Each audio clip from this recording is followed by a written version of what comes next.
The price of truth.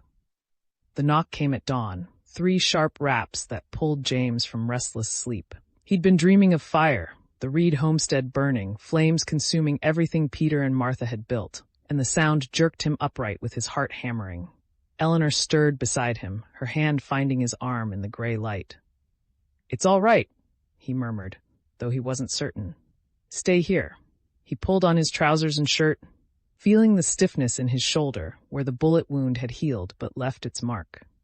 The house was quiet except for Mrs. Brennan moving in the kitchen below, the smell of coffee already rising through the floorboards. Daniel sat at the window where he'd taken the last watch, his rifle across his knees, but he shook his head at James's questioning look. "Not the consortium," Daniel said quietly. "Looks like Sergeant Morrison." James descended the stairs, each step careful, his mind already working through possibilities. Morrison wouldn't come at dawn unless something had happened. Through the front window, he could see the sergeant standing on Dr. Harrison's porch, his scarlet tunic dark in the early light, his breath making small clouds in the cold air. James opened the door. Morrison's face was professionally neutral, but there was something in his eyes, concern or perhaps warning. "Mr. Mackenzie," Morrison said, "we need to talk. May I come in?" James stepped aside and Morrison entered, removing his hat. Dr. Harrison appeared from his study, his hair uncombed, his spectacles slightly askew. "Sergeant," Harrison said, "coffee?" "Please." Morrison waited until they were all seated in the parlor, James, Harrison, and Daniel, who had come down at James's gesture, before he spoke again. "I've had word from Regina. The territorial prosecutor has reviewed Thomas Garrett's evidence." James felt Eleanor's presence before he saw her, standing at the top of the stairs in her nightdress with a shawl wrapped around her shoulders. She didn't come down, but she was listening. "And?" James asked. "They're proceeding with charges against Richard Ashford, George Pemberton, Thomas Whitfield, and Jonathan Carver." Morrison paused. "Murder conspiracy, fraud, attempted murder, and criminal conspiracy. The prosecutor believes Garrett's documentation is sufficient for indictment." James felt something loosen in his chest, something that had been coiled tight for months. "That's good news." "It is," Morrison agreed. "But there's more. The consortium knows. Carver's newspapers ran stories yesterday afternoon, before the prosecutor made his decision public. Someone in Regina is feeding them information." The loosening reversed instantly. "How much do they know?" "Everything that matters. They know about Garrett's evidence, about your depositions, about the case being built against them." Morrison leaned forward. "Mr. Mackenzie, these men have resources we can barely imagine. They've already started their defense, claiming Hartwell acted alone, that they were deceived by him, that they're victims of a rogue employee." "That's horseshit," Daniel said flatly. "It is," Morrison agreed. "But it's convincing horseshit, backed by expensive lawyers and friendly newspapers. The prosecutor is confident in his case, but trials take time, months, possibly years. And during that time, he didn't need to finish." James understood. During that time, the consortium would use every tool they possessed, legal, financial, political, to destroy the case against them, and to destroy the witnesses who could testify. "The 3 men who escaped," James said, "have they been found?" Morrison's expression darkened. "No. We've had reports from Calgary, Lethbridge, Fort Macleod, nothing solid. They could have fled back east, or they could be waiting for orders." He paused. "Mr. Mackenzie, I need to be frank with you. The consortium has already demonstrated they're willing to kill to protect themselves. With formal charges pending, they have every reason to eliminate witnesses before trial." "So we're still targets," Eleanor said from the stairs. She descended partway, her face pale but composed. "Even with the law on our side, we're still targets." "I'm afraid so, Mrs. Mackenzie." Morrison stood. "I've requested additional patrols in Medicine Hat, and the prosecutor is considering protective custody for key witnesses. But resources are limited, and the territory is large." "Protective custody," James said slowly. "Meaning what? We leave our homestead? Our land? For your safety?" "No."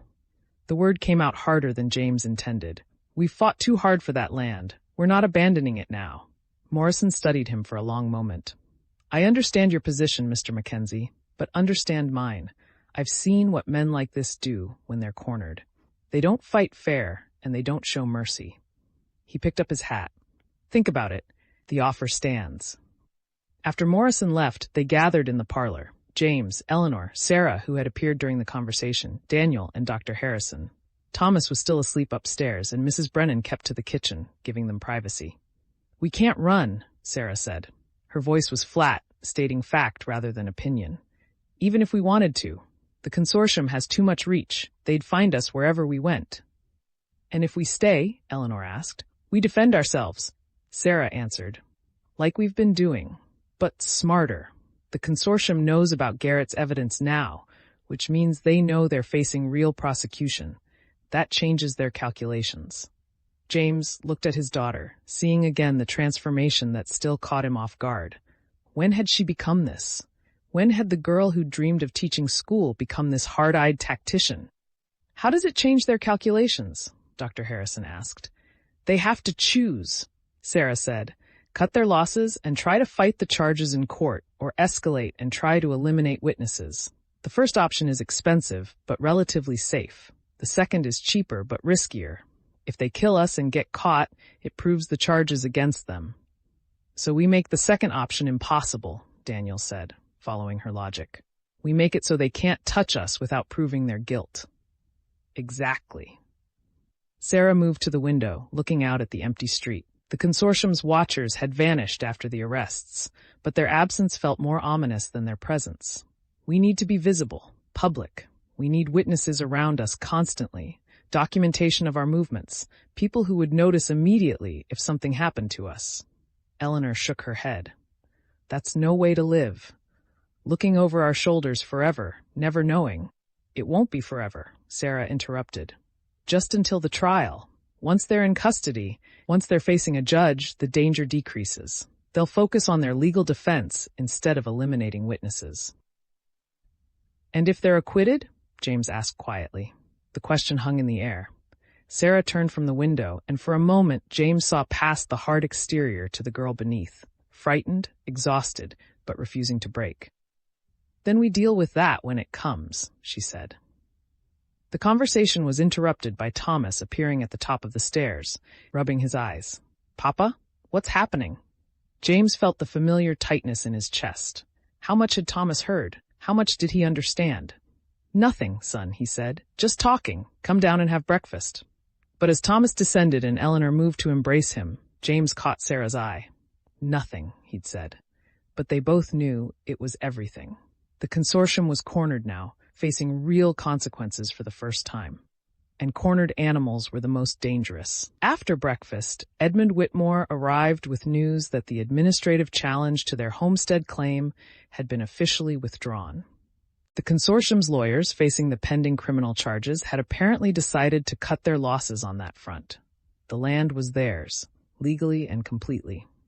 "Small victory," Whitmore said, settling into Harrison's parlor with his coffee. "But a victory nonetheless. They can't touch your claim now without going through proper channels, and with the criminal case pending, no judge would rule in their favor." "What about the mine?" James asked. "Can we start extracting ore again?" "Legally, yes. Practically," Whitmore shrugged. "You'd need equipment, workers, security, all of which costs money you don't have yet.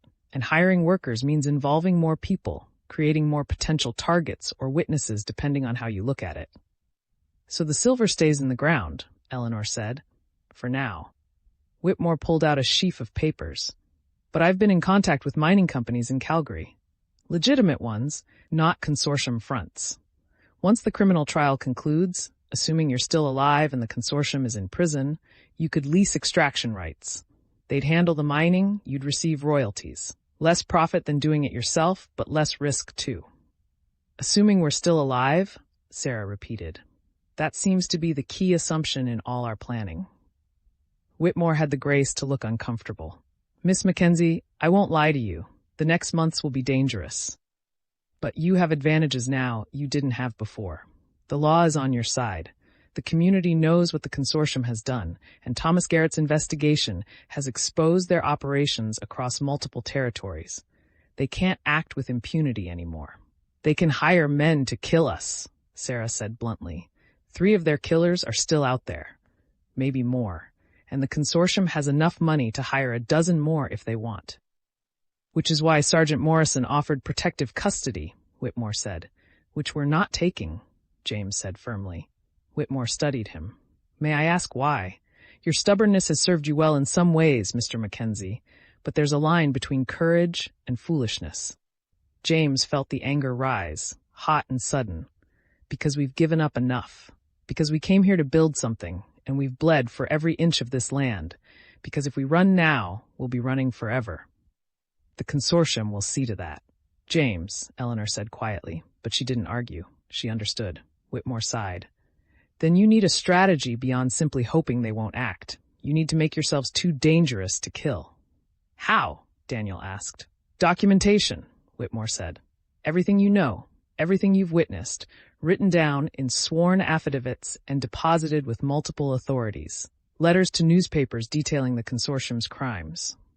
Copies sent to officials in Ottawa, to the Pinkerton Agency, to anyone who might care. Make it so your deaths would trigger a firestorm of investigation and publicity that would destroy the consortium even if they escaped criminal conviction. A dead man's switch, Sarah said. Crude, but accurate. Whitmore nodded. If the consortium believes killing you would cause more problems than it solves, they'll focus on legal defense instead. It's not perfect protection, but it's something. James looked at Eleanor, saw his own exhaustion reflected in her eyes. More documentation, more preparation, more fear. When would it end? We'll do it, Eleanor said. Whatever it takes. They spent the rest of the day writing. Eleanor's neat hand filled page after page with dates, names, events, a complete chronology of everything that had happened since they'd discovered the mine.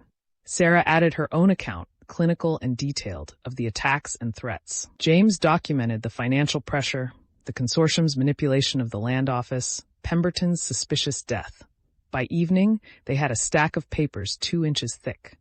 Whitmore had arranged for a notary to witness their signatures, and copies would be made and distributed tomorrow.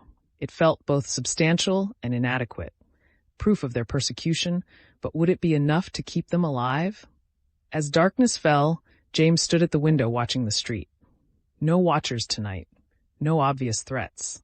But somewhere out there, 3 professional killers remained at large. And in Toronto, 4 powerful men were planning their defense.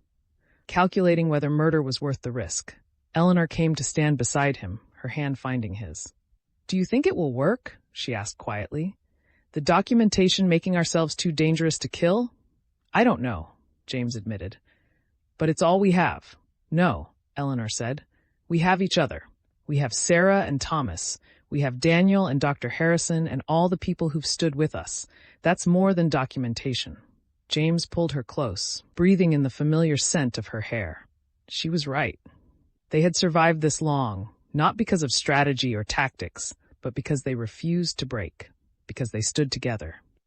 But as he held his wife and watched the darkness deepen outside, James couldn't shake the feeling that the worst was yet to come. The consortium was wounded now, facing real consequences. And wounded animals fought hardest when they had nothing left to lose. The knock came again at midnight. Not Morrison this time, but a young man James didn't recognize, his face pale in the lamplight. Message from the telegraph office, the man said, handing James a folded paper. Came through an hour ago, but the operator thought you should have it tonight. James unfolded the telegram, his hands steady despite the dread rising in his chest. The message was brief. To James Mackenzie, stop William Cross and Jack Delaney spotted in Lethbridge this afternoon. Stop heading east toward Medicine Hat. Stop advise extreme caution. Stop Morrison. James read it twice, then looked up at the messenger. When did this arrive? About an hour ago, like I said. The operator thought. Thank you. James pressed a coin into the man's hand and closed the door. Eleanor was on the stairs, her face questioning. James handed her the telegram without speaking. She read it, and her face went pale. They're coming back. Yes. When? Tonight. Tomorrow. Soon. Sarah appeared behind Eleanor, taking the telegram from her mother's hands. She read it quickly, her expression hardening. Wake Daniel, she said. And Dr. Harrison, we need to prepare. As Sarah moved past him toward the stairs, James caught her arm. Sarah, no, Papa. Her voice was gentle but firm. No more talking about what we should do. They're coming, and we need to be ready. That's all there is. She was right. The time for planning and documentation was over. Cross and Delaney were professional killers, and they were coming to finish what they'd started. The consortium had made their choice: eliminate the witnesses, regardless of the risk. James looked at Eleanor, saw his own fear and determination reflected in her eyes. They'd survived this long. They'd survived the siege, the attacks, the months of pressure. They'd survived because they refused to break. Now they would survive this too, or they would die trying. Outside, the wind picked up, rattling the windows. Winter was coming to the prairie, bringing cold and isolation. But before winter came, there would be one more battle. One more test of whether they had the strength to stand. James checked his rifle, felt the familiar weight of it in his hands.